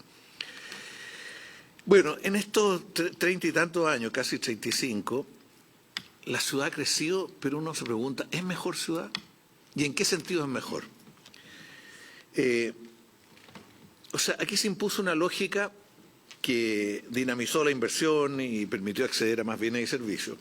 Pero eso por sí solo no genera una ciudad más humana y de mayor calidad. El Estado y la política pública, si bien estimularon la lógica de negocio y la inversión, no han logrado instalar una lógica global de bien común, una lógica pública para hacer una mejor ciudad y para discutir sobre una mejor ciudad. O sea, aquí uno podría decir, incluso conociendo lo que ocurre en otros países, incluso Colombia, de otros países, había un déficit de proyecto político, de debate público sobre la ciudad. Había un déficit sobre esta materia comparado con otros. Si uno mira los programas de los partidos políticos, derecha, centro e izquierda, el tema no es un tema que articula pensamiento y que... esto no significa que las ciudades no hayan creado cosas muy importantes. Yo pongo simplemente, en el caso de Santiago, los parques urbanos. O sea, tener 22 parques de distintos gobiernos, todos creados en democracia además, todos los 22, salvo el Parque Merque y el Parque Madre. Bueno, en fin, uno podría tenerse en cualquier ciudad y a pesar de todas las críticas que se pueden hacer, hay cosas muy valiosas, hay valor y potencialidad. Todas las ciudades tienen una riqueza que la gente que vive en ellas las valora. O sea, uno puede pensar en Valdivia, por ejemplo, y uno puede hacer una crítica más global y política, pero Valdivia es Valdivia, o sea, de las ciudades más lindas de Chile. O sea, linda en el sentido no solo de mirarla, sino que de vivirla, de recorrerla. Uno mira Iquique, por ejemplo, que tiene mucha arena alrededor, pero también tiene su qué, tiene su poesía. ¿Cómo se va generando esto producto de la articulación de las personas y le van dando cierta personalidad?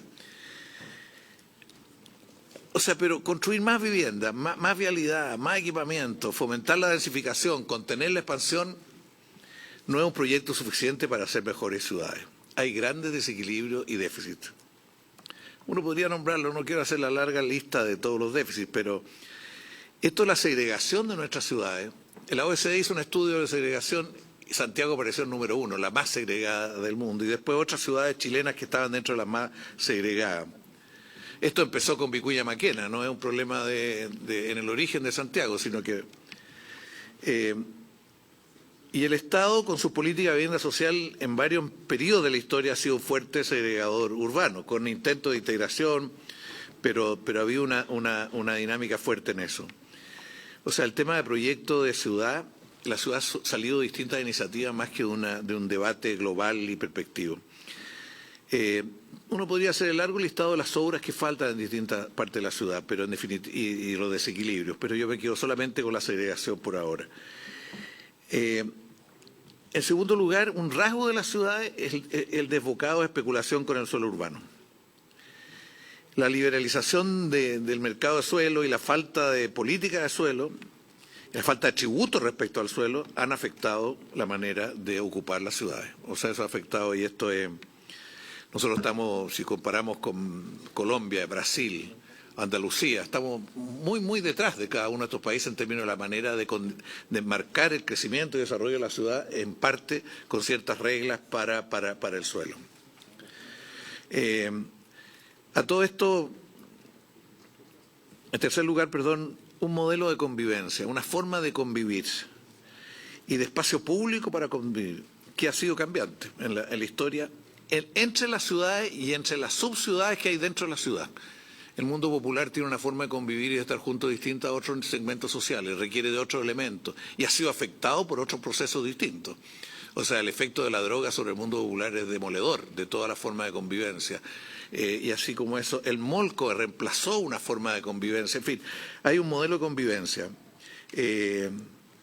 Y hay iniciativas que tienden a afectarlo. Yo creo que el financiamiento urbano compartido y la discusión que hubo acá sobre eso en su momento y el riesgo que tenía sobre el tipo de ciudad y tipo de convivencia. La autopista urbana, que tiene una función de trasladar, tiene un efecto muy fuerte sobre la convivencia de todas las comunas. Bueno, además, el tema de la migración genera un fenómeno muy influyente en la convivencia. Está generando mucha influencia. ¿Cómo vivimos la ciudad? Está afectado por factores de distinta naturaleza. Bueno, o sea, tenemos una ciudad que tiene distintos tipos de problemas, menciono esto más globalmente, pero son desafíos concretos de enfrentar. Bueno, sobre el derecho a la vivienda y el derecho a la ciudad. El gran avance de nuestra ciudad y los grandes problemas de nuestra ciudad necesitan cambios institucionales para una mejor vida de todos y todas. Definitivamente la discusión no es entre estatalistas y mercadistas. O sea, hoy día esa no es la discusión.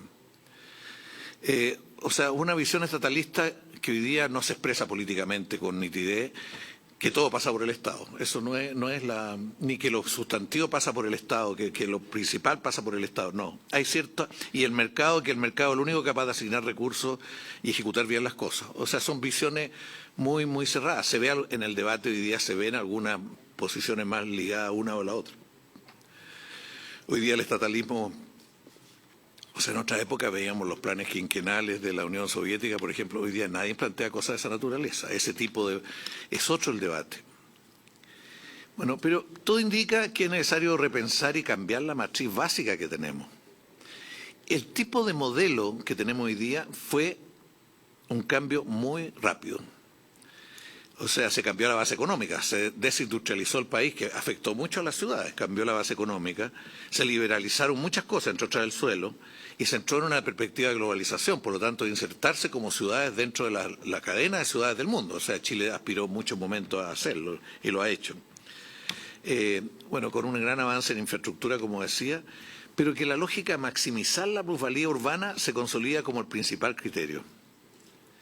Y viendo cada proyecto por separado. En nuestras normas, nuestros instrumentos llevan a pensar cada proyecto en muchos aspectos por separado.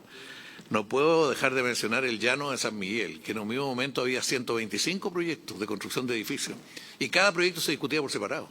Y la verdad que esto es un ejemplo de lo que ocurre en general en las ciudades. La visión de conjunto, la discusión de conjunto del desarrollo es algo que cuesta mucho incorporarla en el debate, pero también en la aplicación de normas.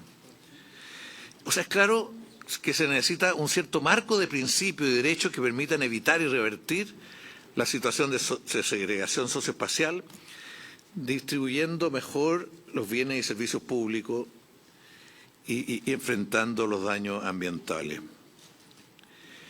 Derecho a la ciudad es fundamental como parte de un marco constitucional y legal que asegure los derechos humanos y los derechos sociales y ambientales. O sea, tiene una perspectiva, el mirar el conjunto de los procesos que vive la ciudad, que los discutimos muy sectorialmente, muy por separado uno por otro, pero nos cuesta mucho verlo en su conjunto. Si uno mirara a propósito de Iquique, a alguien se le ocurrió en algún momento que esa ciudad tenía que crecer a través de Alto Hospicio.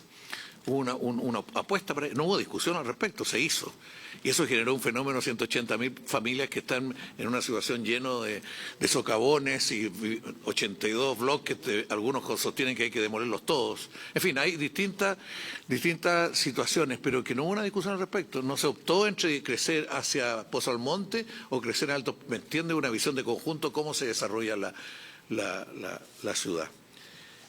Podría poner el caso de Antofagasta. Nosotros definimos, en estos tiempos se ha definido la chimba, ya no ahora nomás, sino ya un tiempo.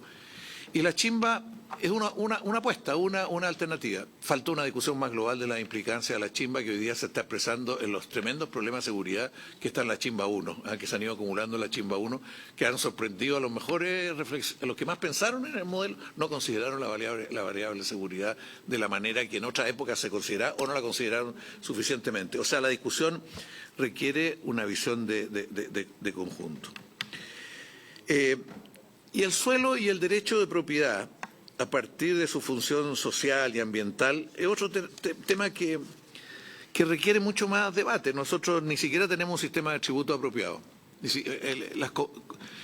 O sea, el hecho de que contribuciones pague solamente el 20% de la población ya demuestra que ese no es un elemento que permite incentivar o desincentivar determinados desarrollos.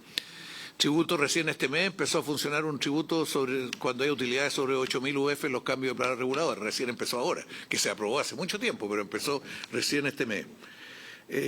O sea, ¿cómo valores que marquen el suelo, el uso del suelo por el bien común y la conservación y protección del medio ambiente?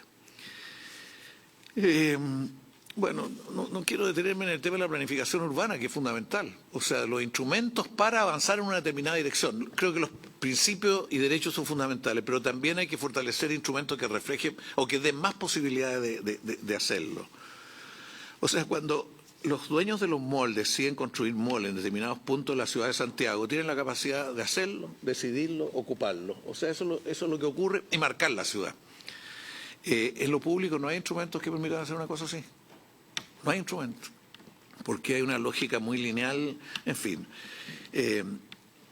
¿Por qué yo hablo de derecho a la vivienda y derecho a la ciudad? Porque la vivienda es parte de la ciudad, y condiciona y marca la ciudad. No es posible hablar de derecho a la vivienda sin el derecho a la ciudad, sin que del entorno, del barrio, de forma de insertarse en la ciudad.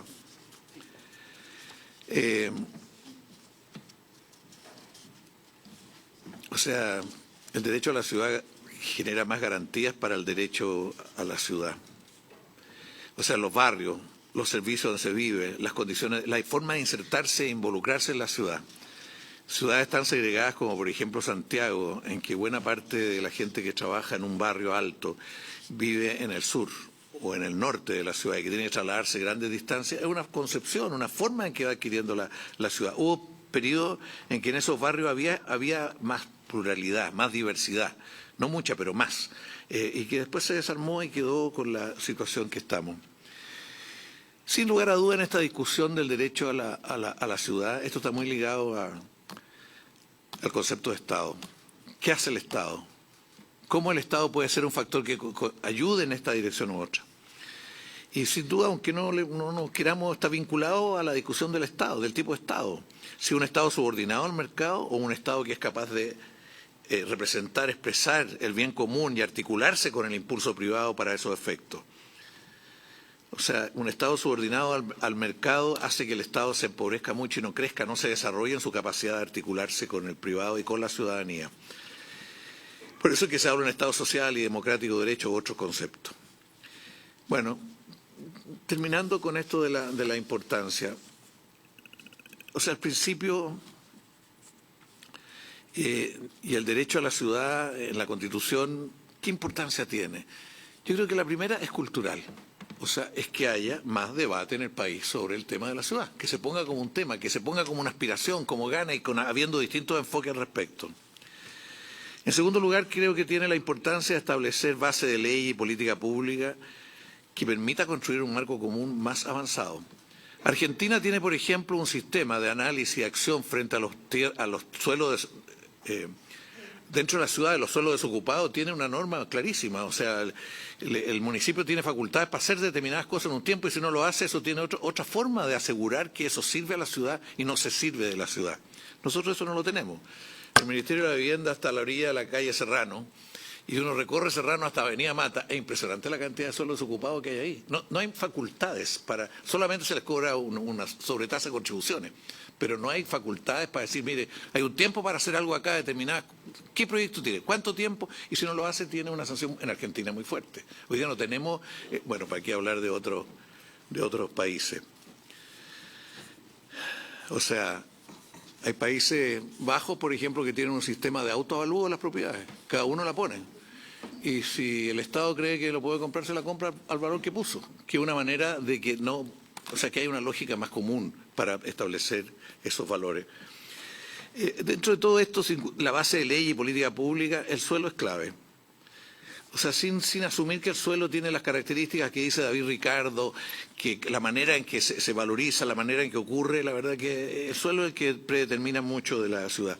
Cuando en Santiago a alguien se le ocurrió que levantando la frontera iba a bajar el valor del suelo, y el periodo que más subió el valor del suelo son cuando se levantaron, cuando no había frontera, llegó hasta el río Maipo, llegó del 79 al 85, y llegó Poduje el Bueno, como le dicen, llegó Poduje el Bueno a tratar de a eliminar eso porque veía la distorsión que eso generaba. Pero el suelo es un elemento muy determinante del tipo de construcción. No quiere decir esto que el suelo tenga que ser solamente un factor determinado por alguna. Siempre esto tiene que aportar a la ciudad y también puede aportarle a otros. En segundo lugar, la reforma del Estado. Con el Estado que tenemos es muy difícil hacer cosas más potentes. Con el anterior ministro Monkever, en su época hablábamos, ¿qué tiene que hacer un ministro o una autoridad para poder aprovechar posibilidades que dan en la ciudad? Si uno busca conjugar todas las leyes, es una cosa prácticamente imposible y demora mucho tiempo, 2 años, 3 años. Hay países que hay una facultad o presidencial o de gobernador o de alcalde que hacer y buscar consistencia del proyecto en sus variables fundamentales. Desde la Cámara de Diputados en esa época invitamos a Renard, que era el francés que estaba trabajando la nueva legislación de construir planes regulador y desarrollo, y ahí lo que se buscaba era dar una cierta capacidad de iniciativa política con coordenada, con limitación, y no la norma que establecía por aquí y por allá. Cuando partió este gobierno tratamos de que hubiera una facultad a 3 ministerios para tomar algunas decisiones, porque también se le planteó al entonces ministro Monkever que por qué no se hacía, porque aquí se requiere consistentemente y con control social, pero que tenga una cierta capacidad de levantar proyectos. Acá en Chile tenemos una forma de legislar esto muy rígida. Elwin fue con Lago al sur y no había colegio y le dijo, presidente, ¿por qué no hacemos colegio aquí? Porque no se puede, le dijo Lago, porque eso tiene que pedirlo el municipio. O sea, hay una forma en que la autoridad política no tiene un campo de posibilidades para tomar iniciativas. Bueno, dentro de todo esto, no podemos dejar de mirar de que por qué hay que cambiar, por qué hay que discutir, hay que cambiar la base legal, porque no es lo mismo que el 1990. Tenemos $30.000 per cápita hoy día. O sea, hoy día seguir con esto, que primero llega la población y después llega la gente, es absurdo. Ningún país en este nivel de desarrollo tiene eso. Cambiarlo es una tortura, y cambiarlo desde la forma de evaluar los proyectos. O sea, el modelo de evaluación de proyectos de desarrollo social supone que ya hay un problema y hay que ir a resolverlo. No anticipa el problema, ¿me entiendes? No es capaz de decir, para allá van a ir las cosas, por lo tanto tomemos tales medidas. Uno va a países de nivel de desarrollo nuestro, llega al metro, llega todo antes que llegue la gente. En algunos países los que tienen un nivel un poco más alto que el nuestro, pero hay otra lógica. Nosotros nos quedamos en la lógica de los $5.000 per cápita en este aspecto. Bueno, obviamente que esté en la Constitución no significa nuevas ciudades, pues eso sería entender como que la Constitución hace la realidad. Significa que se genera el acuerdo constitucional de que tenemos que preocuparnos en la ciudad y tenemos que hacer esto un objeto político, que esté en la agenda política. Y que tiene que generar una mayoría para ir transformando las ciudades o en un sentido o en otro. Vuelvo a poner el ejemplo de Iquique. Yo creo que en Iquique hay que tomar una opción. Si va a seguir creciendo los altos pisos o se va a ir a una zona que tiene otras características. Es una opción política que tiene que haber capacidad de tomarla. Hoy día un conjunto de microdecisiones dentro de ciertas opciones básicas. O sea, el principio y el derecho a la ciudad marca posibilidades de base de encuentro. Obviamente sin recursos no se va a poder hacer ninguna de las cosas, porque la planificación sin recursos no es. Hoy día en el debate europeo, una idea que está en el centro del debate europeo sobre ciudades es que convoca a los ciudadanos a hacer ciudad. cambia. No la ciudad es solo justa, no con valor, sino que los ciudadanos se sienten parte de estar haciendo ciudad y se incorpora como un derecho y como una actitud, sintiendo hacer ciudad. Yo no sé, el partido cualquiera, nosotros le preguntamos, ¿ustedes se sienten haciendo ciudad? El partido no se siente haciendo ciudad, como que no tiene nada que ver con ello. ¿Para qué hablar? Las universidades son buenas para criticar a la ciudad, y eso es muy importante que eso exista. Pero han habido periodos de mayor creación y periodos de menor creación del tipo de ciudad. Y hacer ciudad debe ser algo que nos convoque a todos, de distintas sensibilidades, y crecer culturalmente para eso. Bueno, y una reflexión terminando. El mundo y Chile no solo tienen desafíos de desarrollar las ciudades y enfrentar las desigualdades, abuso y segregación. Creo que eso hoy día es muy importante, pero es un elemento de los desafíos. También, y yo quiero insistir en esto, también hay desafíos civilizatorios que deben articularse con la lucha contra la desigualdad y los abusos. Y los desafíos civilizatorios que rompen incluso las fronteras políticas en muchos aspectos hoy día. O sea, el tema de la seguridad es una marea mundial. Hoy día vienen en la prensa varios que opinan en esa dirección, que es un tema de toda América Latina, de todos, porque esto no es, o sea, uno podría decir que es un producto chileno. En Chile asume una expresión. Y una parte de los seres humanos ataca a otra parte de los seres humanos en la convivencia, y hay que ir a las bases de eso. Y hay distintas formas de asumirlo. Es fundamental tener mejores leyes, mejores policías, pero es fundamental que la sociedad se sienta responsable de eso. Y eso es un tema que no hemos logrado. Yo oigo a senadores acá presentes, de repente en el debate, o sea, si la familia no asume un rol en eso, si los colegios no sienten que es un problema, veamos lo que ocurrió en San Pedro de la Paz. Si fueron cabros del mismo colegio, de la misma zona, los que se agredieron uno a otro, no es un invento de gente totalmente en el margen de la sociedad. Bueno, ese es un tema, yo creo, hoy día, sé que esto no es civilizatorio. El cambio climático también. Uno habla con el alcalde de Puerto Vara, jamás se imaginó que iba a tener un fenómeno de tornado que nunca había estado en su cabeza. Este es un tema que hay que verlo junto a los temas civilizatorios, pero tiene su especificidad, que es distinta a la de la diferencia, la desigualdad. El tercer lugar, el replanteo de las instituciones democráticas. O sea, nos podemos hacer los lesos, pero aquí están en cuestión las instituciones democráticas. Y tenemos que ver qué hacemos, y esto es algo, no es solo de, bueno, voy a decir algo que no debo, pero no es solo decir cuántos votos se requieren para elegir, sino qué debaten las instituciones, cómo debaten, cómo iluminan al país, en fin. Y además, otra última cosa, opción por estrategia de desarrollo sustentable. Yo soy de una generación en que eso estaba clarito, y tenía una visión otra, y si estábamos confundidos, íbamos a la CEPAL a leer lo que escribía la CEPAL, desarrollo hacia adentro, desarrollo hacia afuera. Hoy día eso no está clarísimo para nadie. O sea, cómo sigue desarrollándose los países y la estrategia de desarrollo es un tema hoy día necesario de poner como un desafío de distintas visiones. Finalmente, quiero decir que los desafíos civilizatorios son desafíos que tenemos que darle la importancia que tiene y articularlo con los desafíos por la igualdad. No solo desde la izquierda articular el pensamiento solo en la igualdad, también articularlo con estos desafíos civilizatorios en un nivel de proyecto nacional. Eso quería decir, señora presidenta. Muchísimas gracias, ministro Carlos Montes, ministro de Vivienda y Urbanismo. Le voy a dar la palabra a la senadora Ensberger, pero antes quiero pedir que podamos prorrogar la comisión 15 minutos. Tenemos un segundo invitado, que es el académico señor Luis Fuentes de la Pontificia Universidad Católica de Chile. Le doy la palabra a la senadora y luego les pido prorrogar estos 15 minutos. Gracias, presidente. Presidenta. A ver, en términos generales, cuando uno lee la propuesta de texto, claro, parece adecuado. Lo que a mí no me parece adecuado es que esté en la Constitución. No logro comprender la importancia, y más que no comprender la importancia es las consecuencias de lo que ello puede significar.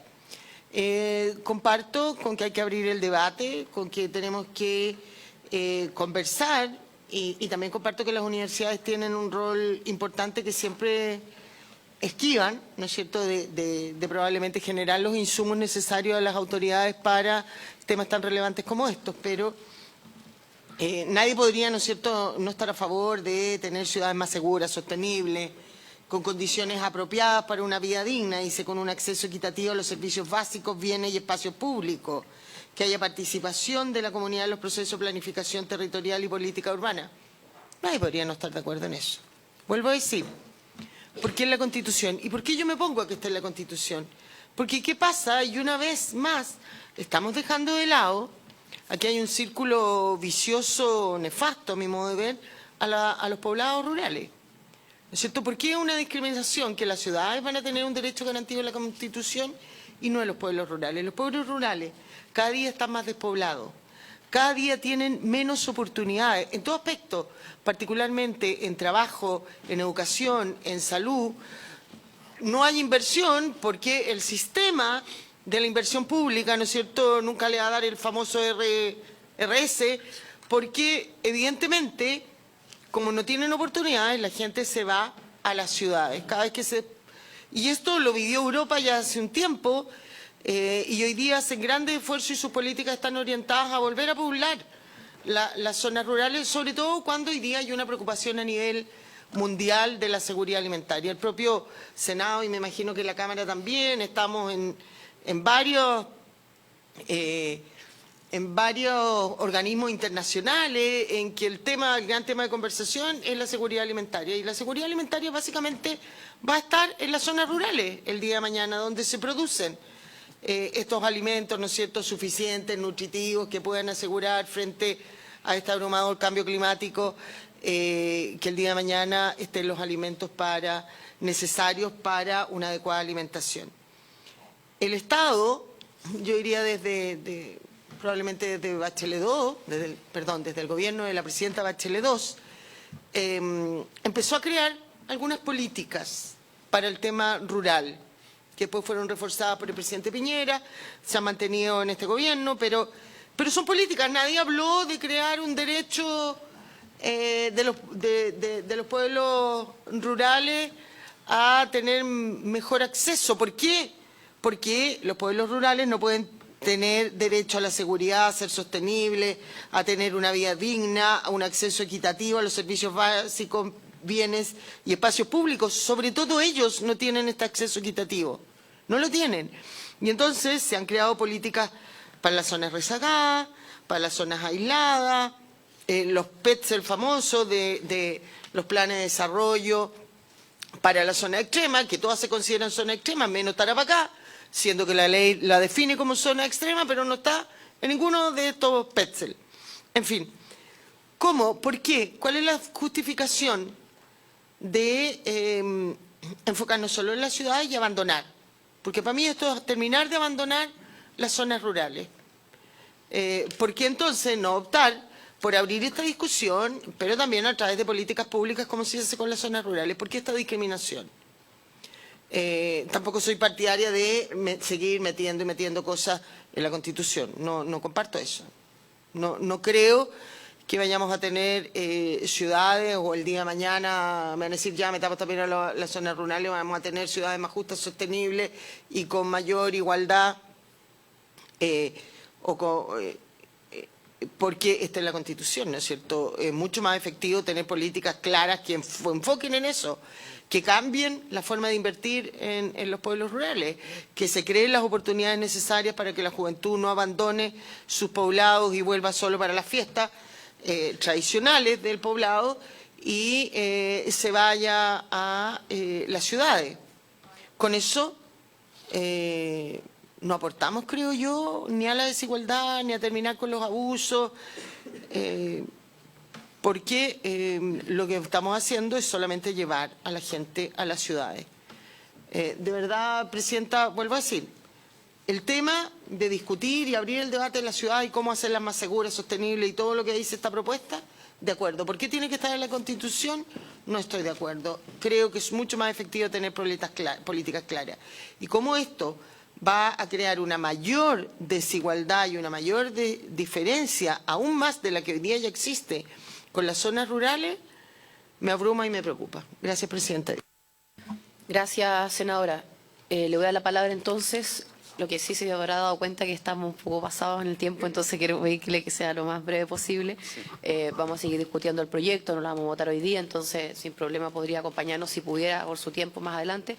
Pero le doy la palabra al académico señor Luis Fuentes Arce del Instituto de Estudios Urbanos y Territoriales de la Pontificia Universidad Católica de Chile. Muchas gracias, Presidenta. Muy buenas tardes ya a los senadores, senadoras, ministro.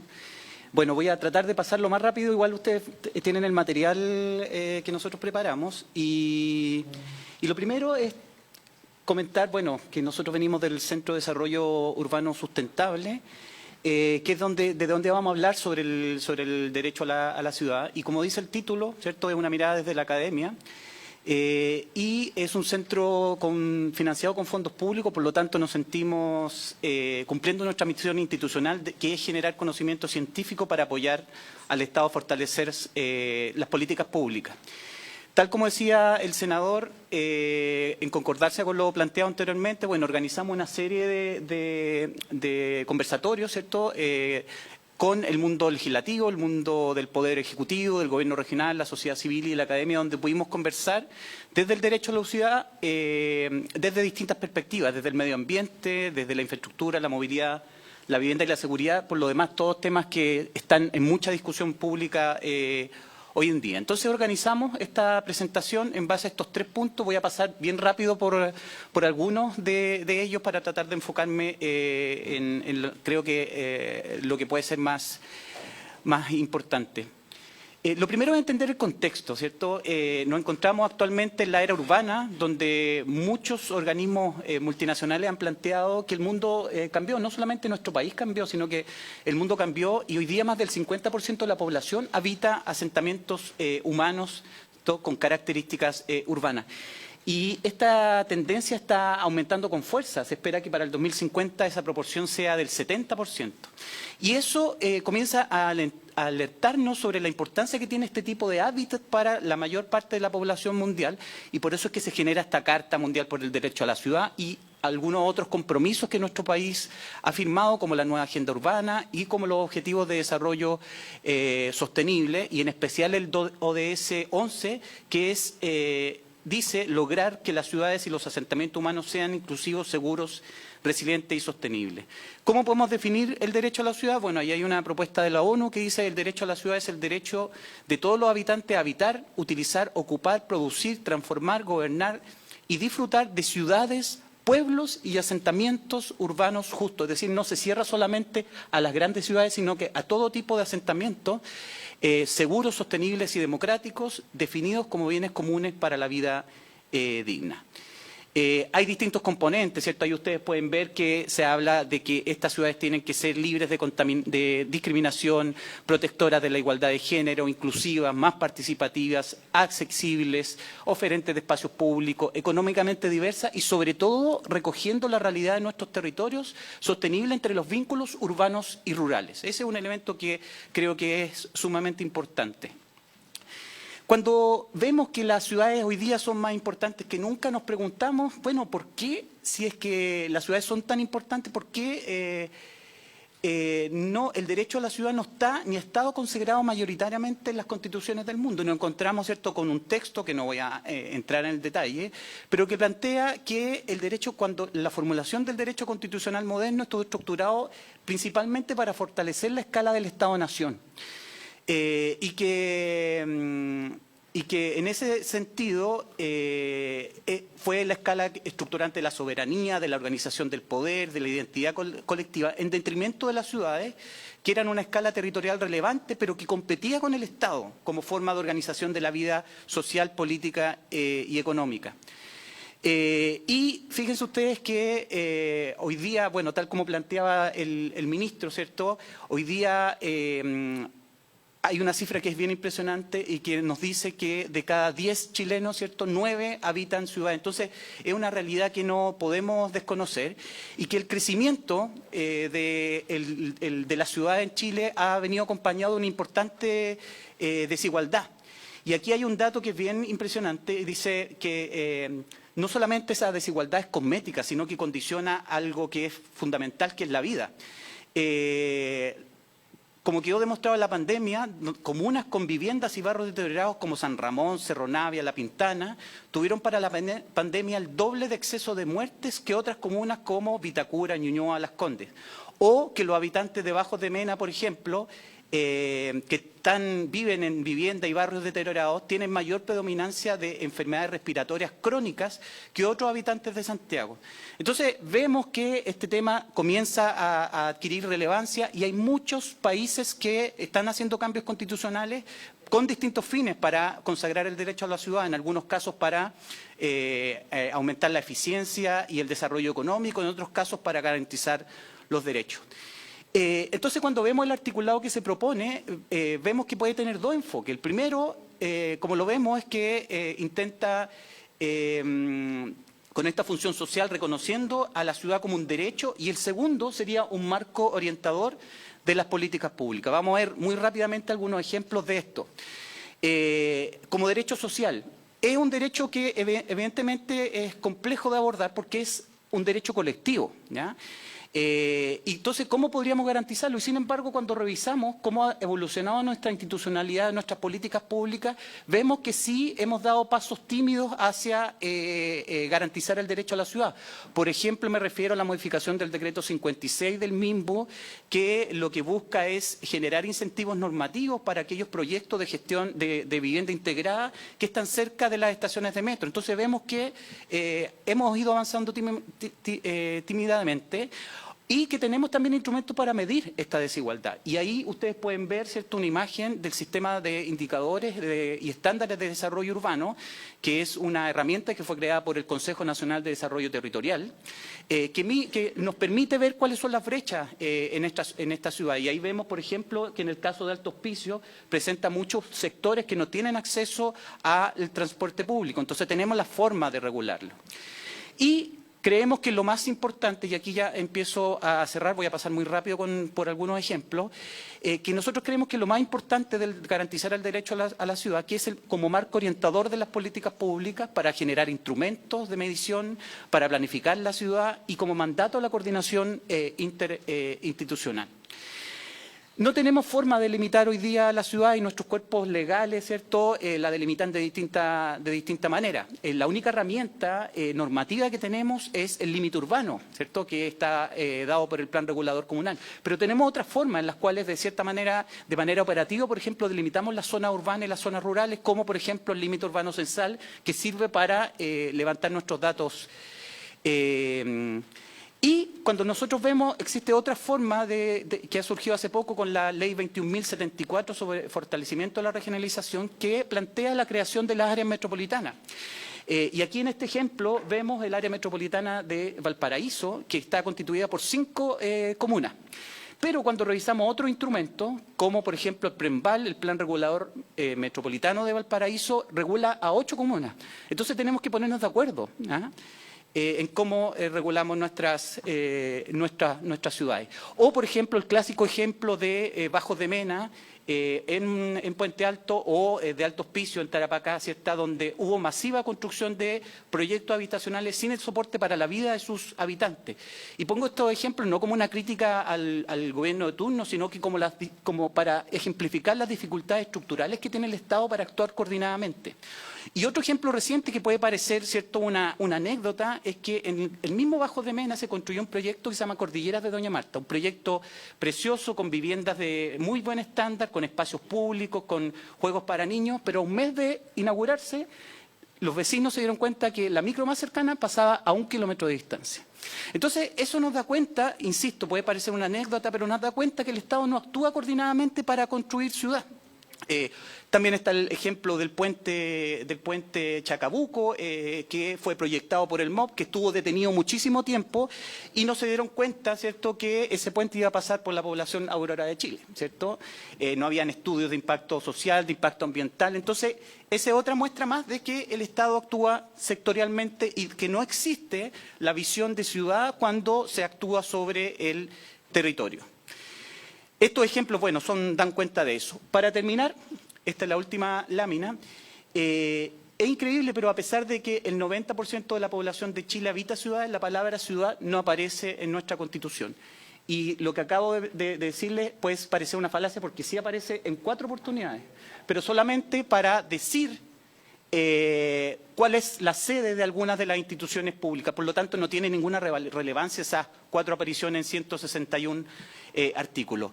Y para nosotros quizás lo más importante de consagrar el derecho a la ciudad a nivel constitucional es que entrega un mandato al Estado para crear una visión de ciudad en sus actuaciones públicas, por lo cual se transforma y da lugar a un marco orientador de las políticas públicas en materia urbana.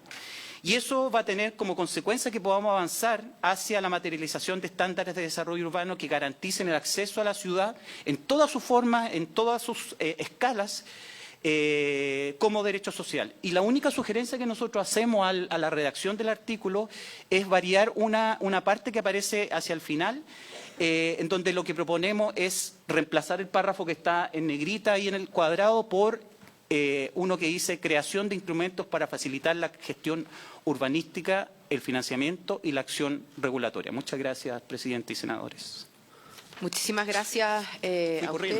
Fui corriendo, lo hice lo más rápido que pude. Sí, no, estuvo perfecto. Además que, como dice, tiene la presentación, pero lo más importante es el estar de acuerdo con el proyecto y argumentar, en definitiva, el porqué. Así que quiero darle las gracias nuevamente al académico el señor Luis Fuentes Arce, del Instituto de Estudios Urbanos y Territoriales de la Pontificia Universidad Católica de Chile, al ministro Carlos Montes. Ministro, le doy la palabra y como anuncié, no vamos a votar hoy día, pero No, solamente, me parece seguir con la discusión. Sí, es que yo he ministro. echado mucho de menos a la senadora Speger este tiempo que no estaba acá, pero no puedo sino hacer una referencia a su pensamiento.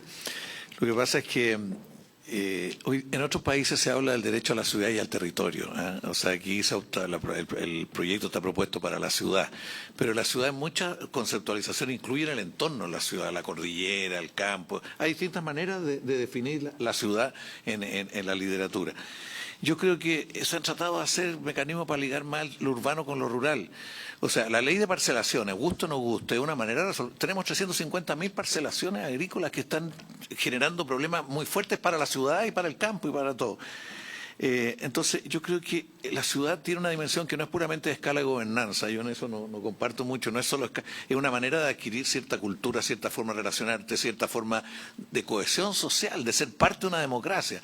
Hay norteamericanos dicen que uno de los grandes problemas del mundo hoy día para la democracia es la falta de diálogo. Hay investigación. La falta de diálogo entre las personas, se conversa con los iguales nomás, no se conversa en la sociedad. Bueno, yo solo quisiera decir que cuando la señora Margaret Thatcher decía que la sociedad no existía, ¿no es cierto?, que la sociedad era un invento de los sociólogos, esto es como que la ciudad tiene su propia peso específico en la forma de ser de la democracia, la convivencia, la formación de los ciudadanos, y eso hay que potenciarlo más que... Y por eso que asumámonos en la Constitución como eso tiene que tener ciertas características, disputémoslo si es necesario, tengamos preocupación por eso. Y eso nos podría potenciar mucho más a los chilenos, incluso en los enormes planes de inversión que hemos tenido. Si nunca hemos tenido, desde el 90 hasta acá, han habido una inversión en ciudad que no habíamos tenido nunca antes, en un periodo tan corto, digamos. Y la verdad que eso no está articulado por una visión de conjunto. Eso es lo que, no solo coordinación de servicios, sino que ciertos valores y ciertos sentidos de cómo organizamos mejor. Esto tiene mucho que ver con el problema de la seguridad, tiene problemas con la educación, con muchas cosas. Entonces no se trata de polarizar las cosas, sino que tratar de enfrentar temas nuevos que no hemos enfrentado, que otros países han enfrentado y nosotros no, y la ciudad es uno de ellos. Perdone, compañera, pero la he hecho mucho de menos. Gracias, ministro. Bueno, nuevamente ofrezco la palabra. Sí, senador Durresti. Presidenta, yo le agradezco a los dos expositores porque con lo breve de las exposiciones, sin poder contraargumentar, ayudan. Yo lo que le pongo a disposición, hicimos varios seminarios, hicimos varias conversaciones con distintos actores y tenemos una pequeña minuta respecto a lo rural, Luz, el entender es no perderlo. Recomiendo un libro que por curiosidades de la vida llegué, la que se llama La España Vacía. Hay un artículo de Sergio del Molino español que está haciendo un debate re interesante sobre lo que se denomina que en España principalmente la gente se fue a la costa, se fue a las zonas más turísticas con disponibilidad de ese recurso turístico, obviamente Madrid, y se vació un territorio importante. Es bien importante porque es la evolución, no solo el concepto histórico de migración campo-ciudad, que principalmente uno iba a los centros industriales porque había trabajo, el campesino se iba a emplear como obrero y migraba, sino un vaciamiento actual de que la gente busca otro tipo de vida que lo da la ciudad y también, sumado a ello, el envejecimiento y la baja natalidad que te hace que no existan niños pequeños en los pueblos del interior y por tanto se cierran las escuelas y una serie de elementos. Pero hicimos una minuta en que al menos abordamos eso desde el punto de vista de entender que la ciudad tiene un concepto también con esa ruralidad y la ciudad, no obstante pequeña, también tiene. Pero creo que se puede enriquecer. Agradezco mucho la observación de la verbalización de esa frase, la creación de instrumentos que faciliten la gestión urbanística, el financiamiento y la acción regulatoria. Yo creo que es un elemento que para cualquier gobernante y por la complejidad de la ciudad y donde hoy día estamos desarrollando ahí una buena parte de nuestra vida, tenemos que tener instrumentos que nos faciliten a través de políticas públicas. Tiene razón Luz, y esto va a ser con políticas públicas, no va a ser con este instrumento, pero tal vez si en algún momento, si le parece, y no quiero importunar a la presidenta por el ex ministro, digamos, pero sería bueno también invitar a algunos otros ex ministros de vivienda que enfrentaron estas situaciones, que yo creo que uno llega con la voluntad de construir casas, de mejorar el urbanismo, y te pillan los años y te pillan los meses y la capacidad de gestión de política pública. No obstante, el mandato de ese presidente y el mandato de ese ministro en particular se debe ver bien mermado. Yo nunca he estado en la Comisión de Vivienda en el Parlamento, pero también entiendo, y a los colegas que han estado ahí, las limitaciones para diseñar políticas públicas, más bien siempre estás adecuando algún borde para corregir algo, pero no para tener política pública. Yo agradezco el debate y creo que sería importante que nos pusiéramos de acuerdo con los invitados, pero también con alguien más que nos ayude a entender. Termino con lo siguiente.